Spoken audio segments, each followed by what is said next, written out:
Sahabat Shalom, Bapak Yahweh memberkati saudara sekalian. Pagi ini saya akan menyampaikan satu materi yang saya beri tema nafas kehidupan.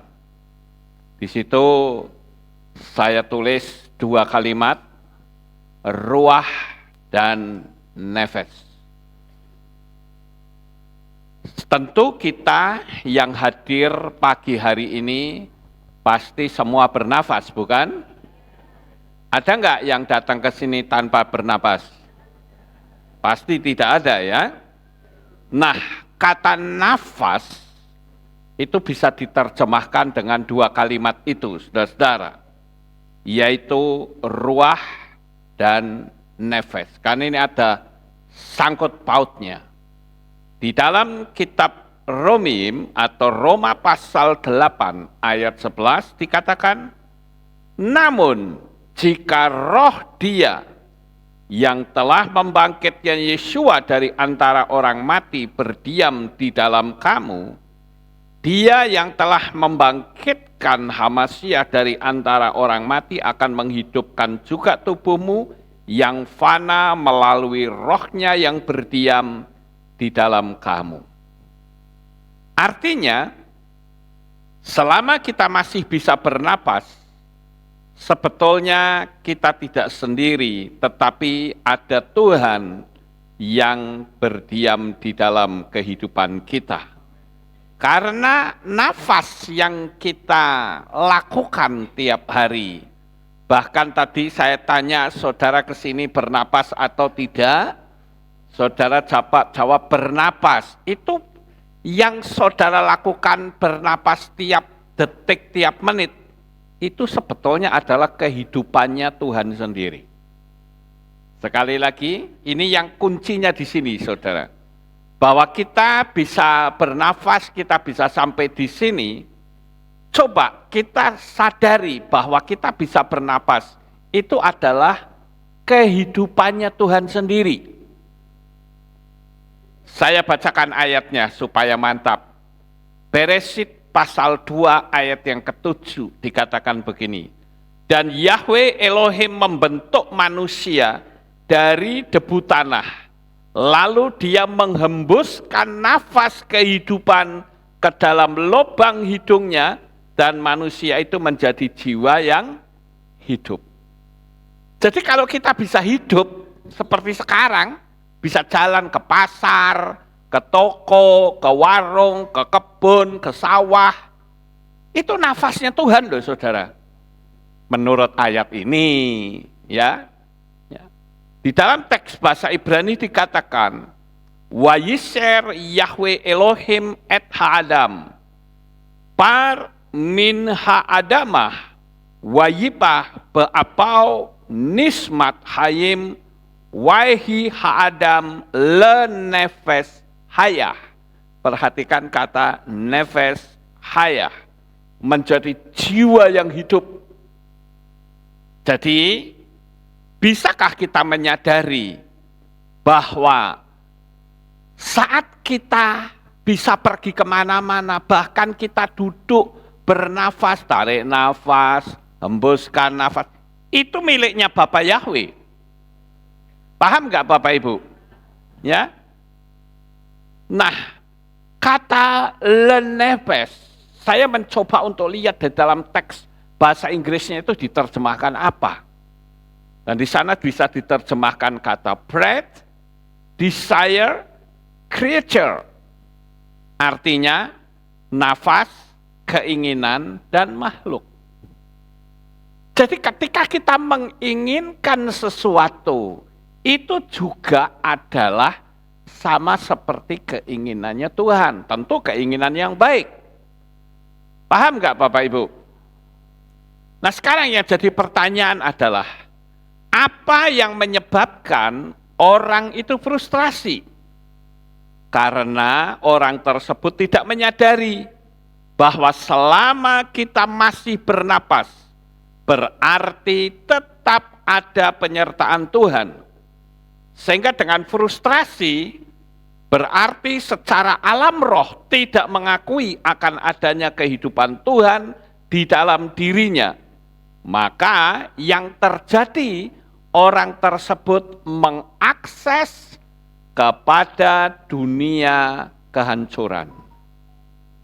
Sampai di sini paham Bapak Ibu? Ini yang harus kita pahami. Jadi, saat terjadi sesuatu yang tidak mengenakkan, di dalam perjalanan hidup kita ini kan kadang kita bisa dapat sukacita, kita bisa mendapatkan sesuatu yang menyedihkan. Kalau kita bersukacita, ekspresi kita bagaimana tuh, saudara? Senang bukan? Oh, aku sukacita, aku bersyukur, aku berterima kasih. Ya, ini dari Tuhan. Saya bersyukur. Tapi bagaimana ketika kita menghadapi sesuatu yang sangat tidak mengenakkan? Apakah kita bisa bersyukur? Ini masalahnya, saudara. Padahal ada ayat firman Tuhan yang mengatakan, bersyukurlah senantiasa setiap waktu. Bersyukurlah senantiasa dalam segala hal. Segala itu artinya apakah hal-hal yang menarik saja? Ternyata tidak. Hal yang tidak menarik pun kita harus bersyukur. Jadi, saat terjadi sesuatu yang tidak mengenakkan, sikap kita adalah tenangkan hati. Katakan, Roh Kudus, tolong saya. Lalu saudara bisa tarik nafas panjang. Tahan sebentar dan hembuskan. Lakukan itu 3 kali. Sambil kita berkata, Roh Kudus, Engkau Tuhan yang ajaib. Terima kasih, aku masih bisa bernapas. Ingat, nafas yang ada dalam diri kita itu adalah miliknya Tuhan, ya. Kita bisa melakukan itu. Saat terjadi, pokoknya sesuatu yang tidak membuat saudara nyaman, nggak usah ngomel, nggak usah ngamuk, bantingin barang, saudara. Ada nggak di sini kalau ngamuk tukang bantingin barang gitu? Ada? Apa? Nggak ada? Oh ya bagus. Nggak ada yang ngaku maksudnya ya. Ya namanya juga di sini. Ya kalau di rumah ya lain lagi. Ada bakyak terbang, sandal sepatu terbang, ada piring terbang. Mulai sekarang stop. Ketika ada sesuatu yang tidak mengenakkan, tarik nafas yang panjang. Tahan sebentar, hembuskan. Lakukan itu sampai 3 kali.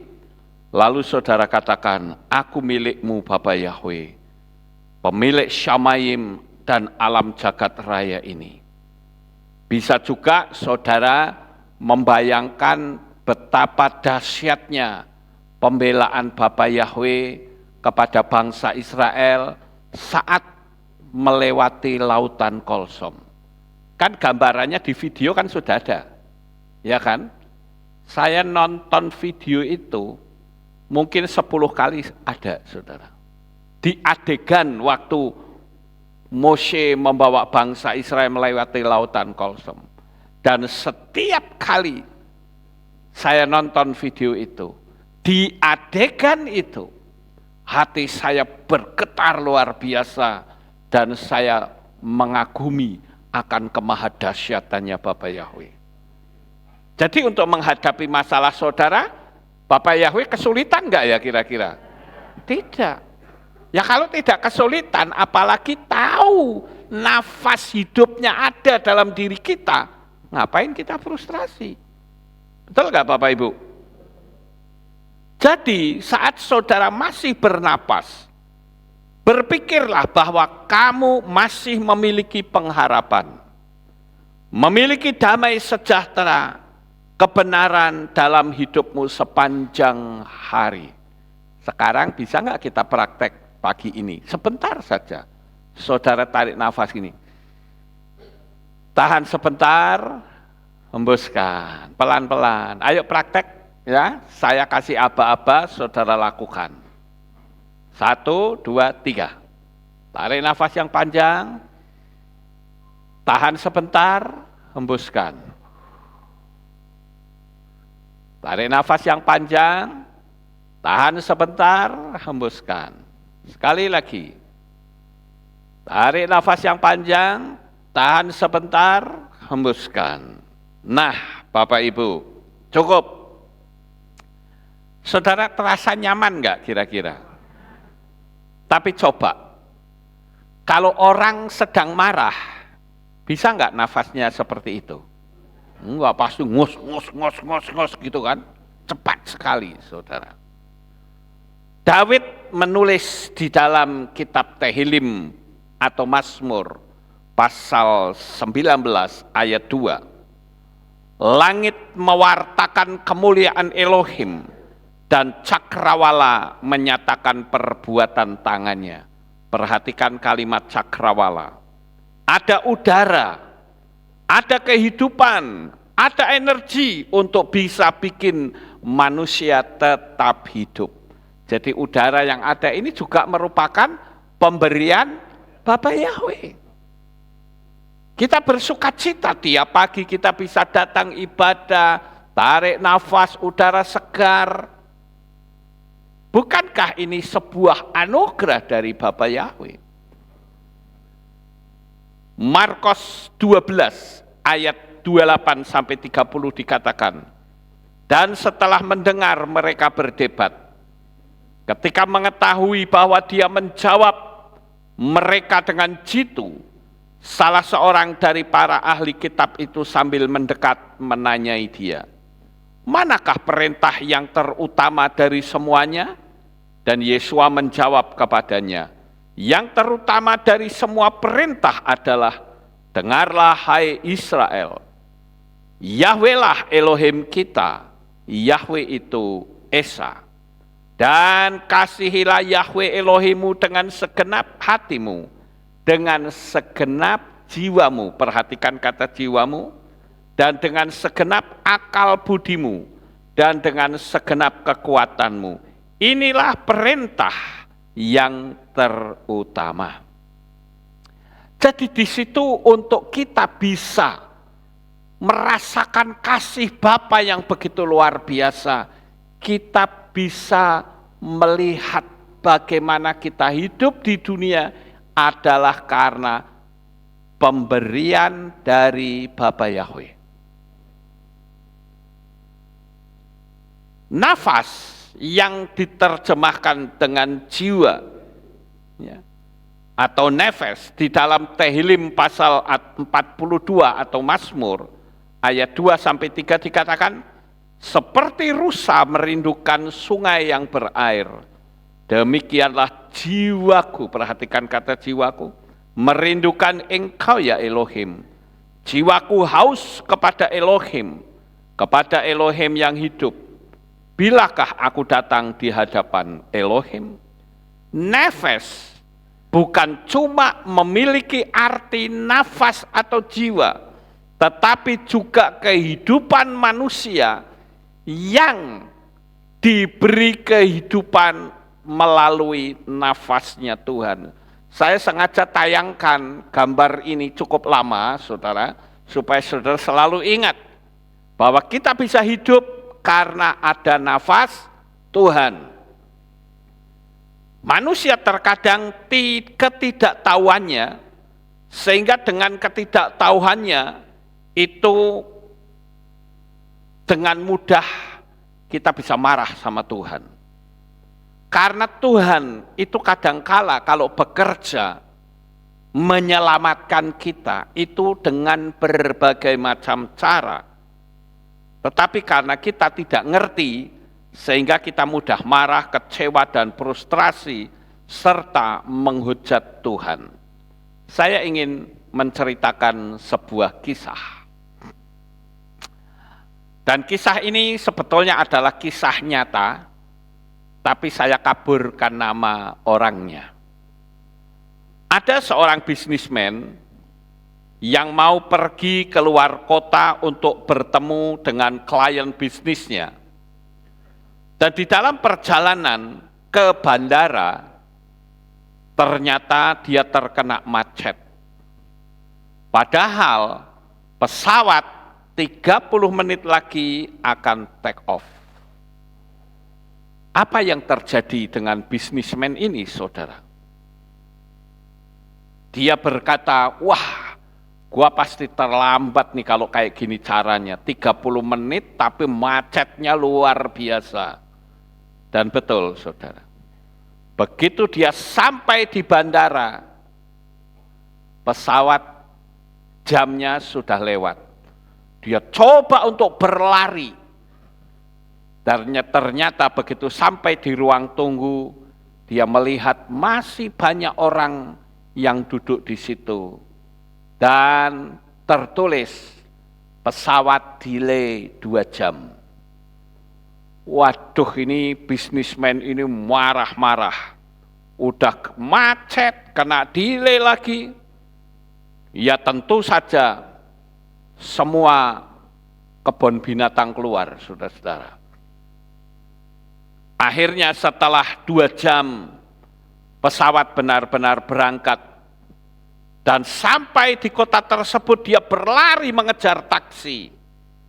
Dan saat sampai di perusahaan tersebut, saat mau masuk ke ruangannya, dia lihat saingannya. Baru saja dia keluar dari ruangan tersebut sambil tersenyum sinis.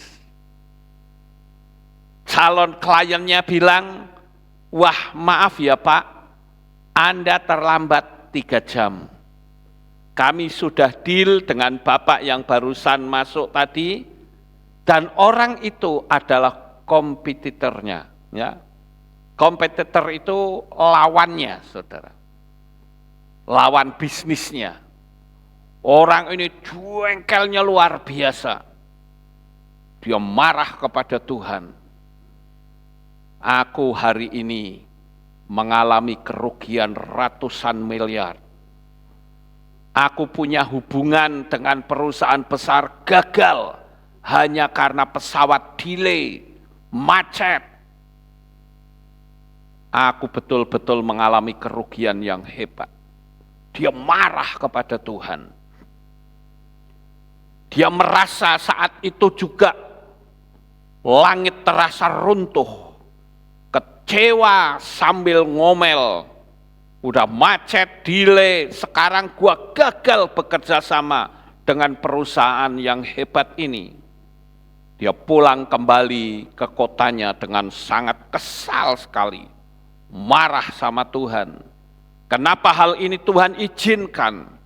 Saya rugi ratusan miliar. Namun Bapak Ibu Saudara, beberapa minggu kemudian dia mendengar berita bahwa perusahaan yang dia mau ajak kerjasama ternyata bermasalah. Sampai dibawa ke jalur hukum. Dan saingan yang ketemu di kantor pada waktu itu terkena imbasnya. Dan bahkan bukan cuma modalnya, tetapi dia juga terseret-seret masalah hukum yang semakin keruh. Orang itu baru sadar, wah untung terjadi macet. Untung pesawat delay 2 jam. Lah kalau tidak, apa korbannya bukan saya? Untung segala sesuatu seolah-olah aku mengalami kerugian besar. Sekarang yang menjadi pertanyaan adalah, kenapa orang ini bersukacita? Bukankah tadinya dia marah-marah? Karena dia menyadari bahwa macet, delay itu adalah bagian dari Tuhan menyelamatkan hidupnya. Kira-kira sampai di sini bisa dipahami Bapak Ibu? Jadi kalau hari ini mungkin saudara menghadapi sesuatu yang tidak nyaman, tenangkan hati. Mungkin saudara bisa pegang dada, katakan, Roh Kudus, tolong saya. Terima kasih Tuhan, selama nafas masih ada dalam batinku, pengharapanku tetap ada. Kehidupanku tetap akan terus naik dan tidak pernah turun. Bisa saudara praktek itu nanti di rumah? Atau pada saat menghadapi sesuatu yang saudara tidak suka.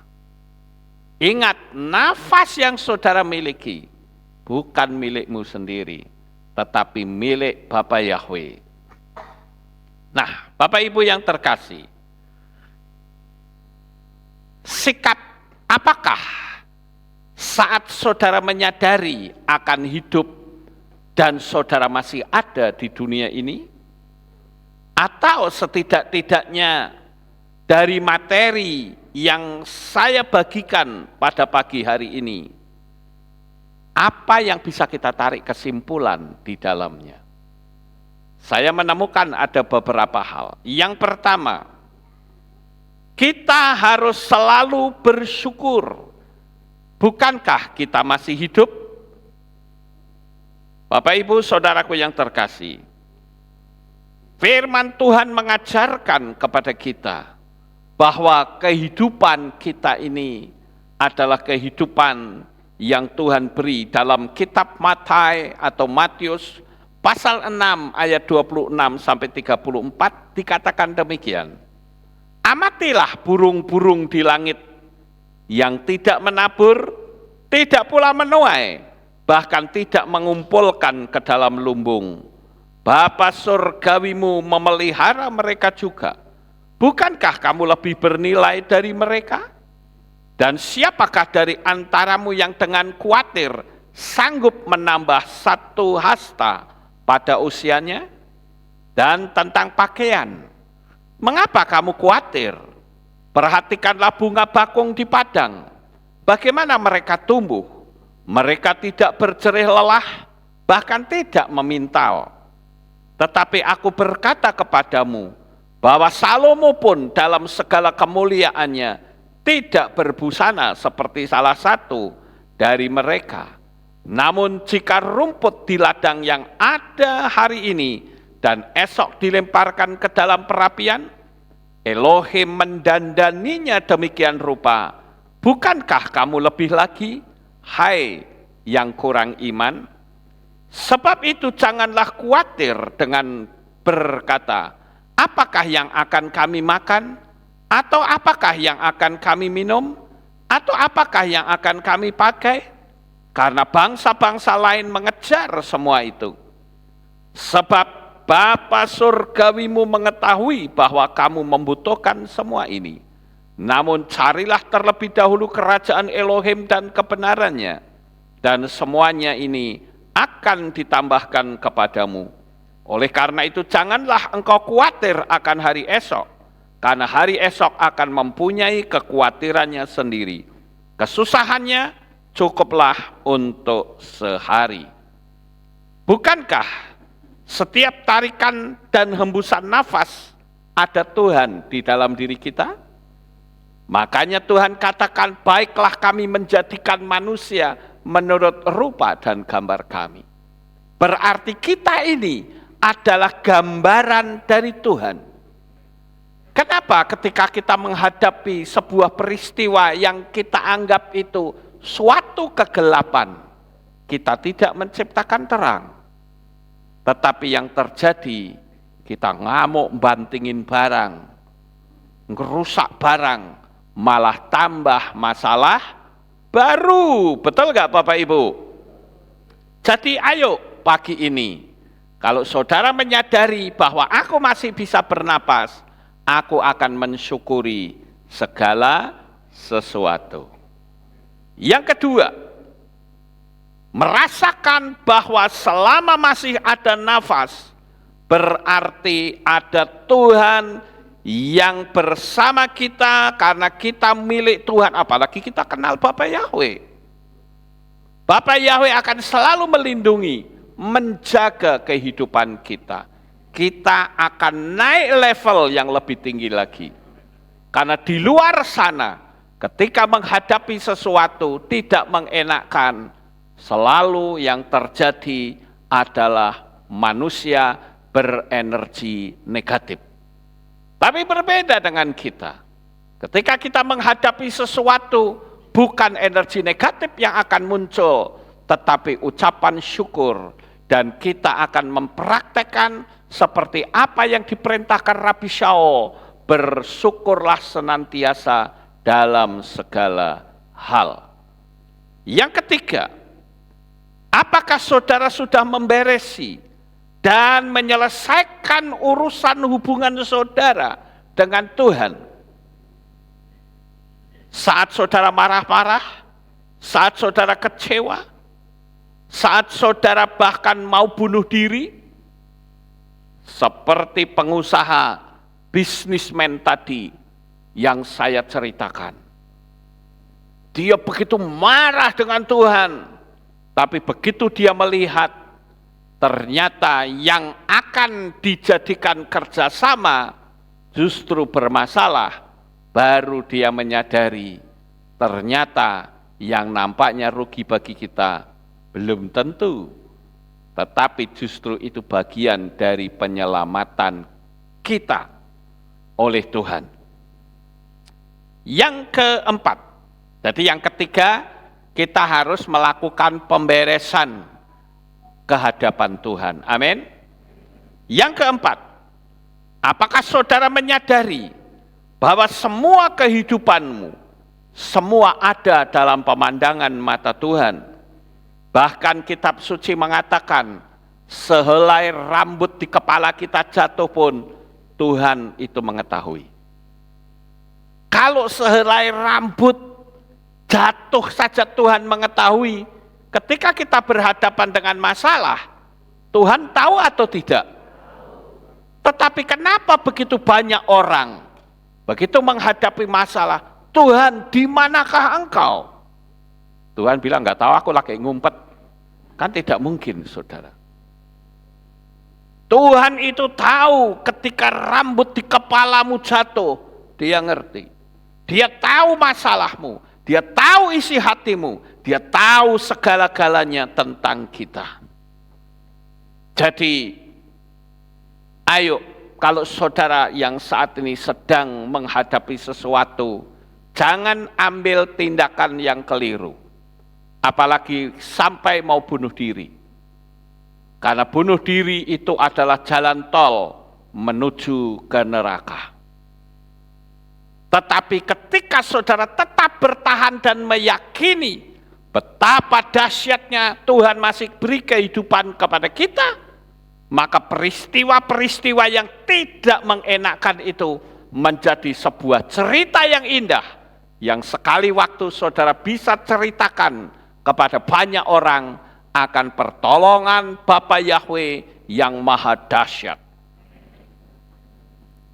Ini yang harus kita pahami, Bapak Ibu. Yang kelima, ayo jalani hidup ini dengan selalu melekat hatimu dengan Tuhan. Waktu kita tidak lama. Miliki dan ciptakan kesan yang baik. Sehingga jika kita harus mati, kita pun akan mati membawa kesan, membawa nama yang baik. Seperti Dorcas. Di dalam kitab suci diceritakan tentang Dorcas. Dia tidak punya modal yang besar, modalnya hanya jarum dan benang, tetapi namanya harum. Saat dia mati, orang-orang berdatangan dan berkata, ini kain pemberian Dorcas. Dulu kainku robek, sekarang aku tidak lagi memiliki pakaian yang robek karena sikap kehidupan Dorcas yang baik. Aku sering ditolong oleh Dorcas. Banyak orang memberikan komentar-komentar yang baik karena Dorcas tahu bahwa dia melakukan itu hanya untuk menyenangkan hati Tuhan. Sama seperti kehidupan kita, Bapak Ibu. Ketika kita hidup sungguh-sungguh dengan motivasi kita menyenangkan hati Tuhan, lihat kehidupanmu akan indah di mata Tuhan. Jangan sampai ketika kita mati orang berkata, inilah waktu yang aku tunggu-tunggu. Kenapa enggak dari dulu mati sekalian, baru sekarang. Ciptakanlah kehidupan yang membuat orang lain itu senang. Yang keenam, saat saudara bangun pagi hari, apa yang pertama kali diucapkan di batin saudara? Itulah yang akan menjadikan kemenanganmu sepanjang hari. Bisakah ketika kita bangun kita memberi nama hari-hari kita? Saya sudah pernah ajarkan saudara. Saat kita bangun mungkin kita bisa berkata, Tuhan, hari ini adalah hari kemenangan buatku. Atau saudara berkata, Tuhan, hari ini adalah hari mujizat buatku. Hari ini adalah hari kesehatan buatku. Hari ini adalah hari yang menyenangkan bagi keluargaku. Berilah nama-nama yang indah untuk saat saudara bangun pagi. Dan yang ketujuh, pernahkah saudara mendengar tentang pernafasan Qigong dan penyelarasan alam semesta dengan teknik pernapasan yang bisa memberikan kesembuhan? Saudara pernah dengar enggak pernafasan Qigong dari Tiongkok, saudara?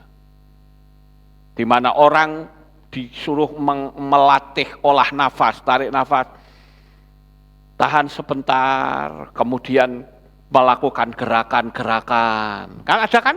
Lihat ya, bikin gerakan seperti ini, macam-macam. Itu Qigong, saudara. Kenapa itu menggunakan nafas? Karena nafas itu bisa memberikan kesembuhan. Nafas juga bisa memberikan kemenangan, damai sejahtera untuk kita semua. Bernafas sambil berbicara, pikiran fokus pada hal-hal yang baik, dan gerakan-gerakan tangan dengan mengucapkan kalimat-kalimat indah, bisa terjadi kesembuhan dengan cara yang ajaib. Jangan sampai ketika saudara sedang sakit, saudara ngutukin tangan saudara, ngutukin perut saudara. Ayo coba pergunakan teknik ini, saudara. Tarik nafas yang panjang, tahan sebentar, hembuskan. Tuhan, aku bersyukur Engkau memberikan kehidupan. Kalau perutnya sakit, diulas, dipegangin. Hai perut, aku sayang kamu. Engkau adalah merupakan bagian tubuhku yang sangat menyenangkan. Ayo kita kerjasama. Dunia ini indah. Saya ingat pada waktu saya ke Israel, tiba-tiba entah kenapa tangan saya untuk ambil sendok satu saja tidak kuat. Saya usap-usap tangan saya katakan, hai tangan, engkau adalah bagian tubuhku yang indah. Kita ada di luar negeri, kita nggak bisa beli obat apapun. Ayo, besok kita jalan-jalan, ya. Ayo sembuh ya kamu. Kita nikmati keindahan Israel. Dan ternyata besoknya sembuh, saudara. Hanya dengan ucapan, tarik nafas, dan mujizat terjadi. Tuhan sudah memberikan udara di atmosfer bumi ini untuk memberikan kehidupan kepada manusia, sehingga manusia itu menjadi sehat melalui nafas segar setiap hari. Bukankah setiap tarikan dan hembusan nafas kita ada Tuhan di dalamnya? Dan yang terakhir, saat kita menarik nafas dengan pikiran yang jernih dan hati yang diwarnai dengan penuh rasa syukur dan ucapan-ucapan yang positif, maka hidup kita akan banyak didatangi oleh mujizat, berkat, dan pintu rezeki akan terbuka untuk kita. Sukses besar untuk saudara. Bapak Yahweh memberkati. Haleluya. Kita tunduk kepala, kita akan berdoa. Kami mengucapkan terima kasih dan syukur kepadamu ya Bapak Yahweh. Pagi ini kami telah mendengarkan renungan firman-Mu. Biarlah saat kami bisa menarik nafas dan menghembuskannya, kami akan selalu ingat bahwa ada Tuhan yang selalu bersama dengan kami. Terima kasih Bapak Yahweh, terpujilah Engkau di dalam nama Adonai Yeshua HaMashiach. Kami sudah berdoa. Amin. Kita akan dengar pengumuman. Shalom, Berjumpa kembali dalam Aleph Tau Update News. Berikut kami sampaikan pengumuman minggu ini. Divisi Anak akan mengadakan piknik anak untuk kelas balita hingga kelas 3 SD di Kebun Binatang Gembira Loka, Yogyakarta pada tanggal 2 Desember 2023 dengan biaya Rp150.000 per anak. Untuk info lebih lanjut, bisa menghubungi guru kelas masing-masing. Divisi Anak akan mengadakan kegiatan retreat pada hari Senin sampai Rabu, tanggal 25 sampai 27 Desember 2023, bertempat di gedung P3L Kopeng. Peserta anak usia 10 sampai 16 tahun dengan biaya Rp200.000 per anak. Saudara bisa mulai menabung di tiap hari Minggu di guru kelas masing-masing. Untuk info lebih lanjut, bisa menghubungi Tante Sylvia di nomor 0858 6703 7774. Divisi Multimedia membuka kesempatan bagi jemaat Kehilat Aleph Tau Magelang yang rindu melayani Bapak Yahweh di bidang 1. LCD, 2. Kameramen, 3. Editor, 4. Fotografer, 5. Videografer, 6. Live streaming, 7. Content creator, dan 8. Reporter pengumuman. Bagi saudara yang ingin melayani di bidang tersebut, bisa menghubungi Saudari Welly di nomor 0882 2533 9832. Telah tersedia kalender tahun 2024. Bagi yang ingin mendapatkan, dapat menghubungi asyir yang bertugas. Untuk jemaat live streaming, bisa menghubungi Ibu Sri di nomor 0896 7447 9997. Demikian pengumuman minggu ini. Sampai jumpa di Aleph Tau Update News selanjutnya. Bapak Yahweh memberkati. Amin. Ya, itulah pengumumannya. Kita akan akhiri. Mari kita bangkit berdiri, kita tutup dalam doa. Terima kasih Bapak Yahweh, selesai sudah ibadah kami dari awal pertengahan sampai pada akhirnya. Sebentar lagi anak-anak-Mu akan kembali pulang ke rumah mereka masing-masing. Jaga, lindungi, peliharakan mereka sampai di rumah dengan selamat. Pertemukan kembali pada jam-jam ibadah mendatang di dalam ikatan tali kasih-Mu. Terima kasih ya Bapak Yahweh, inilah doa syukur yang kami naikkan kepadamu. Di dalam nama Adonai Yeshua HaMashiach, kami sudah berdoa. Mari kita angkat tangan kita dan kita akan menerima birkat Kohanim. Haleluya. Yevareka Yahweh wa yishmereka.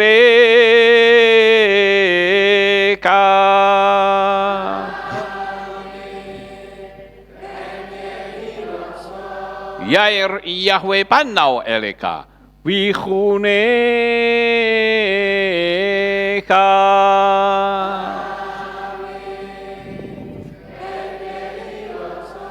Yesa Yahweh panau eleka wa yashem lecha shalom.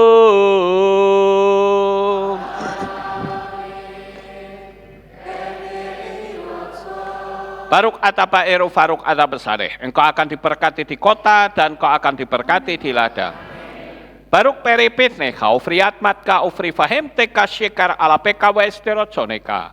Diberkatilah buah kandunganmu, diberkati hasil bumimu, diberkati hasil ternakmu, anak-anak lembumu dan anak-anak dombamu. Baruk tanah kaum isyarteka, diberkatilah pakulmu dan tempat adonanmu. Baruk ata baboy kau faruk ata betseteka, dan kau akan diberkati pada waktu engkau masuk, dan engkau akan diberkati pada waktu engkau keluar. Baruk ata Yahweh Elohenu melek haolam, besem Yeshua HaMashiach beruah hakodes kile olam faed. Kami sudah berdoa dan mengucap syukur. Haleluya.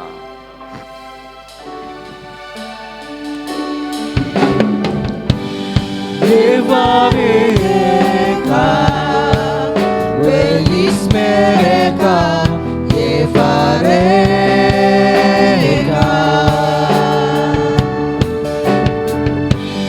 Yair Yahweh Panau Eleka Ikuneka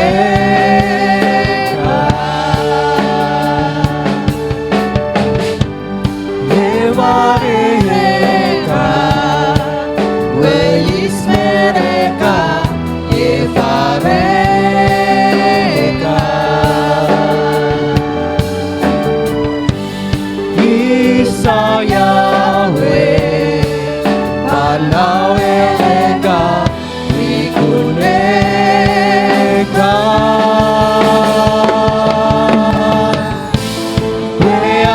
Weasemleka Shalom Shalom Weasemleka Shalom, shalom. Kevaheleka, welismereka, kevareka.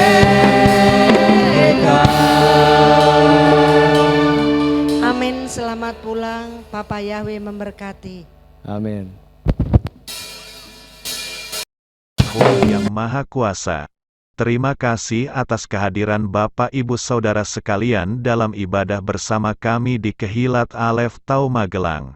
Doa saya Bapak Yahweh memberkati dengan kesehatan yang sempurna, damai sejahtera dan berkat materi yang semakin melimpah. Kami menunggu kembali kehadiran Bapak Ibu Saudara sekalian pada jam yang tersedia. Hari Sabat jam 5 pagi, hari Minggu jam 6 pagi, hari Rabu jam 6 sore. Siap sedialah sebagai mempelai Hamasiah untuk menyambut kehadiran mempelai pria kita yaitu Adonai Yeshua Hamasiah di awan-awan yang permai. Amen lehitraot. Shalom, sampai jumpa kembali.